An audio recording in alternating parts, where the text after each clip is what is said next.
Hi everyone, Amanda Cline here, and we are with Jonathan. And Jonathan, I'll let you introduce yourself and tell us how long you've been with the company. Thanks for coming. Jonathan Sieber, I'm the Senior Manager for Porsche Classic here at Porsche Cars North America. Been here just about 5.5 years, the entirety that we've had Classic as a strategic business unit. Cool. My first question is, when is a car actually considered a classic Porsche that you would work on? Classic, in our terms, is any vehicle that's been out of serial production for 10 years. Okay. And that has a couple caveats to it because we move models as families, so 986 and 996, 987, 997, and we have to make sure it's when global production ends. So 10 years after serial production. Okay, that's so interesting. What is one of the more exciting restorations that you've done recently? I know such a broad question, but is there a favorite that you've had recently? The generic answer everyone would give on my team is all of them. Okay. But the unique side of it is that from a factory restoration standpoint, where we started within Classic, we also morphed into and grew into the Sunderwinch projects. So that includes Sunderwinch one-offs, Sunderwinch recommissions, which changes the answer to that question quite a bit because now it brings in vehicles like the first Oak, the Oak Green Metallic Carrera GT that we unveiled in 2019, the Classic Club Coupe that we sold at our 75th auction last year. So when we look at straight restorations, you look at a 4-cam 356, you don't see a lot of those. We had a 550 Spider in here at one point in time, but I look at it, I sit in my window and I look out, and one day I had 4 Carrera GTs and 3 959s sitting next to each other. That just doesn't happen in a lot of places. So it's really, every week I can answer that differently. And then probably you tie the story to it. So Yeah.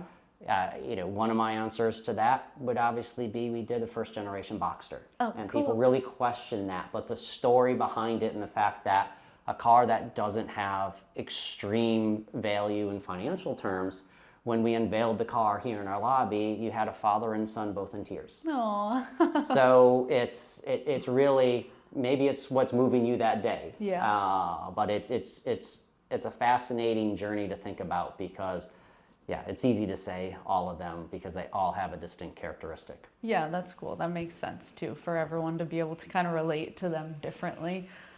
Is there a typical timeline for something like, are you telling people 2 years, or is it really just comes down to how much work it needs? It's like totally dependent on the car itself? Our look is slightly different. Okay. And that's where, again, Porsche and the experience on the customer journey is critically important. Yeah. So when people come to us and they say, how long? We ask, really, what's the nature of the car and where do you want to go with it? What's the purpose that you're doing this for? And all of a sudden you get reasonings like, you know what, I bought this car brand new and I've driven it for 45,000 miles. I've had it for 25 years. And I'm going to give it to my son, and the reason I want a factory restoration done is because when I hand it over to my son, I want him to experience what it was the day I drove it off the lot. And then it's like, when are you going to hand it over to your son? Well, I haven't thought about that yet.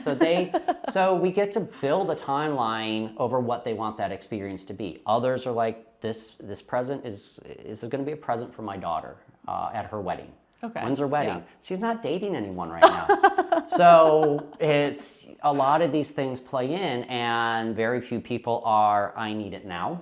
Yeah. And they realize as we look at the typical timeline to actually decide what will be done is upwards of 4 to 6 months. Okay. And it's, again, customers come to us and they're like, I want to have my car restored, or I want to personalize my car.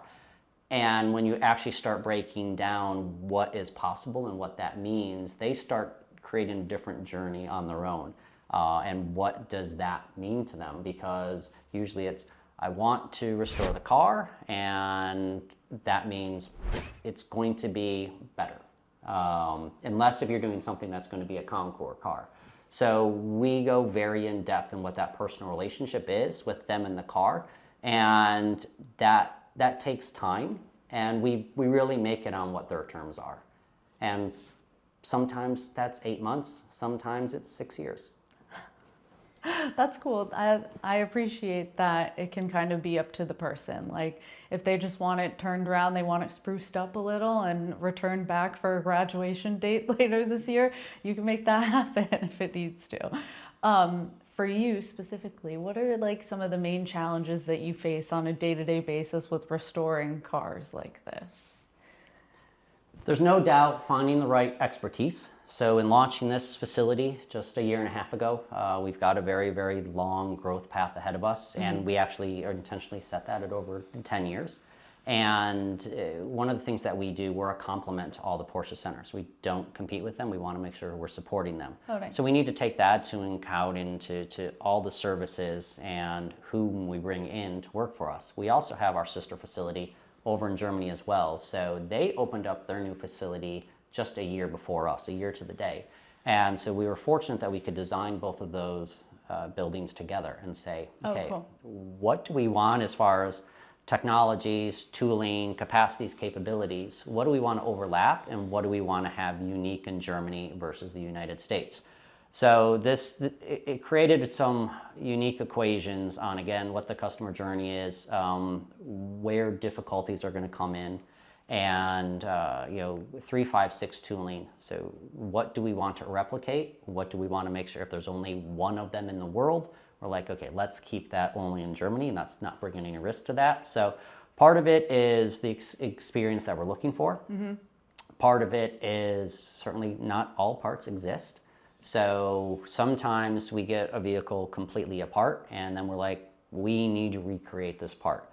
Sometimes we're really lucky and that original supplier is still in business. But even that original supplier is still in business, it may take 6-8 months to get that one part. So that's where, again, those first 4 to 6 months as we were developing this journey, setting that off on a proper path, laying out these expectations and always having them along the ride with us and having them discover things at the same time, it eases the pressure when we're like, we have to create this, we have to find this. This is something that's going to take some time. We can still make that an enjoyable path because in most cases we've removed that clock, we've removed some of those expectations and just filled it with, in a simple term, fun. Yeah. Does that mean that if there's something that you feel like you can't complete here, you would ship it off to Germany because they might be better equipped to do it, or like vice versa, or not really something of that nature? It's something at the beginning of every project we look at. And I wouldn't put it in terms of, what we may or may not be able to do, but what makes collectively the best sense for both teams. Okay. So there's certain projects that we've said 100% of all this work is we are going to send to Germany. And part of that is it's right for the car, it's right for the heritage of that model. So there's quite a bit of strategy that goes into that. There's elements that we have with some of our technologies that it could be, we know, for instance, that we have a special dyno out at Porsche Motorsports in Los Angeles. So we may send an engine to run on that dyno in California and then bring it back. So each project has some unique flares to that, and we have a wealth of options within the Porsche stratosphere that we can implement. Sounds like every build is very unique. Every restoration is very unique. It is, and that's the fun part of, I think, or I should say an underlining part of Porsche passion, is that, again, they all have a story. Every car that comes to us has had some experience in getting here. When you look at a car that's from the 50s or the 60s, you can only imagine, what that vehicle has to tell. Yeah. And if, some of these we're still dealing with an original owner, or it's still us, the original family. And it's a great learning experience. And it's really rewarding, especially for our technicians that work on the cars, because the ability to return a car to someone that came in for service versus what they have the ability to work on now, it's quite fulfilling in a different way. And again, we go back to the first generation Boxster and many others where we actually move people to tears when they actually see their dream becoming fulfilled. That's awesome.